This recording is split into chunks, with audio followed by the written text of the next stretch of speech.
Shalom saudara-saudari yang terkasih, tema renungan kita Yesus nama di atas segala nama yang dibawakan oleh Pendeta Drison Ginting. Selamat pagi saudara yang kekasih dalam nama Tuhan. Renungan kita hari ini Rabu 11 Desember 2024 berjudul Penyembuh Agung Manusia yang Celaka. Ayatnya di dalam Wahyu 22 ayat 17. Roh dan pengantin perempuan itu berkata, "Marilah." Dan barang siapa yang mendengarnya hendaklah ia berkata, "Marilah." Dan barang siapa yang haus hendaklah ia datang. Dan barang siapa yang mau hendaklah ia mengambil air kehidupan dengan cuma-cuma. Aku, Yesus, telah mengutus malaikatku untuk memberi kesaksian tentang semuanya ini kepadamu bagi jemaat-jemaat. Aku adalah Tunas, yaitu keturunan Daud, bintang timur yang gilang gemilang. Roh dan pengantin perempuan itu berkata, "Marilah." Dan barang siapa yang mendengarnya hendaklah ia berkata, "Marilah." Dan barang siapa yang haus hendaklah ia datang.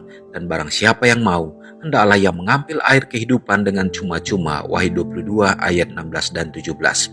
Inilah pekerjaanmu, menuntun jiwa-jiwa ke sumber air kehidupan. Semua yang memiliki kebenaran di dalam hati mereka sebagai asas yang hidup, yang mempengaruhi setiap aspek kehidupan, akan memiliki kesaksian hidup untuk diberikan kepada mereka yang berada dalam kegelapan kesalahan. Puji syukur kepada Tuhan, ada Roh Kudus yang selalu membimbing kita ke dalam seluruh kebenaran, tetapi itu untuk dibagikan, bukan berhenti pada kita. Roh Kudus yang akan membimbing kita ke dalam seluruh kebenaran harus diberitahukan kepada orang lain dan kemudian akan membimbing mereka pula. Firman itu, firman yang berharga, harus dimakan sebagai tubuh dari anak Allah. Biarlah tidak ada kesaksian yang lemah lesu dan mengantuk. Daripada membangkitkan keraguan, perkuatlah iman melalui setiap perkataan, sikap, dan tindakan. Beritahukanlah bahwa kita memiliki juru selamat yang hidup, kehidupan rohani yang sejati untuk diterima dan dibagikan. Bimbinglah orang lain yang sekarang sedang berada di atas pasir yang rapuh untuk berpijak di atas batu yang kokoh. Ada jiwa-jiwa yang harus dihidupkan kembali dan banyak lagi yang harus menerima sukacita keselamatan ini ke dalam jiwa mereka yang sendiri. Mereka berada di dalam kesalahan, mereka tidak membangun karakter yang benar, tetapi Allah ingin memulihkan sukacita mereka, bahkan sukacita yang diurapinya. Ini akan memberikan efisiensi dan kebahagiaan serta jaminan yang suci, suatu kesaksian yang hidup. Beritahukanlah kepada orang-orang melarat yang putus asa, yang tersesat dari jalan yang lurus. Beritahukanlah bahwa mereka tidak perlu putus asa. Ada kesembuhan, pembersihan bagi setiap jiwa yang mau datang kepada Kristus. Pada saat awan gelap menyelimuti jiwa, Kristus tidak jauh dari kita masing-masing. Kepada siapa kita akan pergi jika bukan kepada Sang Penanggung Dosa, Penyembuh Agung Manusia yang celaka?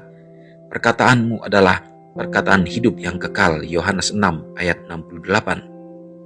Ada sukacita bagi semua orang yang menaruh kepercayaan mereka kepadanya dan menghidupkan iman yang bekerja melalui kasih dan menyucikan jiwa. Yesus berkata, "Sukacitaku ada di dalam kamu dan sukacitamu menjadi penuh." Yohanes 15 ayat 11. Tanpa iman tidak mungkin orang berkenan kepada Allah. Ibrani 11 ayat 6. Kelumpuhan telah merampok saraf dan otot rohani anak-anak Allah. Bangkitlah sekarang, saat ini juga, tanpa penundaan. Renungkan lebih dalam. Apakah setiap perkataan, sikap, dan perbuatan saya menguatkan iman? Tuhan yang terkasih, dimanapun kita berada, kita tentu mendapatkan kekuatan melalui bacaan kita saat ini. Firman Tuhan mengatakan bahwa sesungguhnya kita memiliki juru selamat, dan setiap orang yang datang kepadanya dan mendengar dia dan mengambil akan air kehidupan yang bersumber daripadanya, maka kita akan beroleh kehidupan. Dan tentunya keselamatan yang ada pada kita ini juga menjadi tanggung jawab kita. Tidak hanya berhenti kepada kita saja, tetapi harus juga dipancarkan, dialirkan. Dan bagaimana kita menggunakan semua talenta karunia yang Tuhan percayakan untuk menuntun orang mengenal Yesus Kristus dan juga merindukan untuk dapat mengambil air kehidupan yang datangnya daripadanya. Sehingga semakin banyak orang yang akan dipersiapkan di dalam menantikan kedatangan Tuhan untuk beroleh kehidupan yang kekal. Pertanyaan yang sangat penting, apakah kehidupan kita sudah menunjukkan bahwa Kristus yang hidup dalam kehidupan kita? Apakah kita selalu memuliakan Dia? dan di dalam hidup kita namanya dipermuliakan. Semoga ini menjadi perenungan bagi kita. Mari kita berdoa. Terpujilah Tuhan untuk segala berkat-Mu menjadi bagian kami. Atas hari yang baru yang kembali Tuhan berikan ya Bapa. Satu kesempatan bagi kami juga untuk lebih mendekatkan diri kepada Tuhan. Biarlah kiranya berkat Tuhan menjadi bagian kami sepanjang hari ini. Penyertaan-Mu dan juga melalui kuasa Roh Kudus Tuhan yang selalu berdiam dalam hati kami Bapa. Terkhusus dengan pekabaran firman yang sudah kami dengarkan lewat renungan ini, menuntun kami untuk lebih berserah lagi ya Tuhan. Oleh karena kami harus berbahagia, bersukacita, dan sukacita kami juga harus kami nyatakan pada saat kami sudah menerima keselamatan yang datangnya dari Tuhan. Tetapi kami juga merindukan supaya orang-orang yang belum mengenal Tuhan dapat menerima dan mengenal Engkau.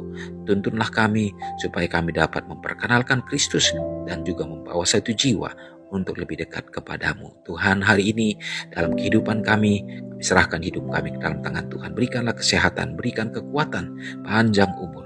Dan Tuhan, biarlah Engkau akan isi dengan kebahagiaan dan damai yang datangnya daripadamu. Umat-umat-Mu yang berada dalam keadaan sakit, biarlah kuasa pemulihan Tuhan menjadi bahagian mereka, jamah tubuh mereka ya Bapa. Janda-janda, anak-anak yatim piatu yang membutuhkan, memerlukan dalam kehidupan mereka, kuasa Tuhan juga berlangsung dalam hidup mereka Bapa. Cukupkan dalam segala kebutuhan. Demikian juga kami tahu di saat sekarang ini cuaca yang tak menentu mengakibatkan begitu banyak bencana alam yang terjadi. Kiranya Tuhan juga akan menjadi pelindung bagi semua anak-anak-Mu ya Bapa. Dan lepaskanlah kami dari segala mara bahaya. Lebih daripada itu, biarlah kiranya pertandaan zaman yang semakin mengerikan ini ya Tuhan, biarlah mengarahkan mata hati rohani kami untuk semakin memandang bahwa lebih dekat lagi, semakin dekat Yesus akan datang. Terima kasih Tuhan, mengampuni dosa kami Bapa. Kami serahkan hidup kami sepanjang hari ini dalam tangan Tuhan. Dalam nama Yesus hamba berdoa. Amin. Selamat pagi, selamat beraktivitas. Tuhan Yesus memberkati. Ingatlah Matius 5 ayat 13-16. Biarlah kamu menjadi garam yang mengasinkan dan terang yang menyinari kehidupan orang lain. Jangan lupa subscribe, like, dan share ke seluruh dunia.